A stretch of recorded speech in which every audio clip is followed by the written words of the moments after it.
Doctor John Stott, RW John Stott Elizabeth రాణికి చాప్లిన్గా పనిచేశాడు ఇంగ్లాండ్లో. ఇటీవలి కాలంలో చనిపోయాడు ఆయన. 80 సంవత్సరాలు జీవించాడు. 20 సంవత్సరాలప్పుడు ప్రభు సేవలోకి వచ్చాడు.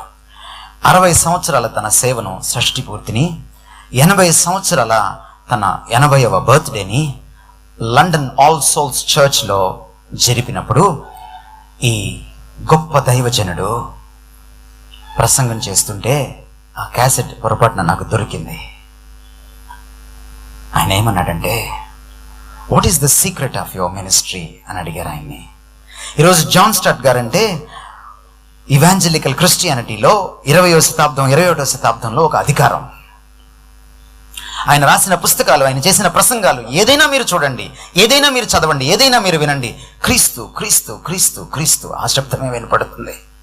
ఆయన గురించినటువంటి, ఆయన వ్యక్తిత్వం గురించిన, ఆయన ఔన్నత్యం గురించిన, ఆయన యొక్క ప్రత్యేకత గురించినటువంటి, విశిష్టత గురించినటువంటి ఆవిష్కరణే కనపడుతుంది. ఆయన అడిగారు, వాట్ ఈస్ యువర్ సీక్రెట్?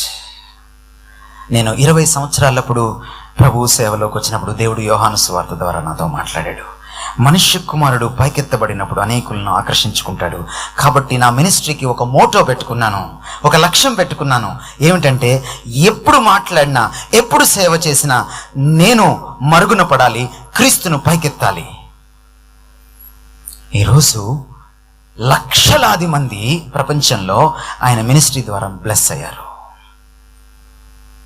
ఇతరులకి నువ్వు ఒక బ్లెస్సింగ్గా ఉండాలనుకుంటే, ఒక ఛానల్ ఆఫ్ బ్లెస్సింగ్గా ఉండాలనుకుంటే, ఒక ఆశీర్వాద మాధ్యమంగా ఉండాలనుకుంటే, నువ్వు పరిచారకుడువైనా, నాయకుడువైనా, సామాన్య క్రైస్తవుడివి, క్రైస్తవురాలవైనా సరే, సీక్రెట్ ఒకటే, క్రీస్తును పైకెత్తు నీ జీవితంలో. అది అసలు క్రైస్తవం.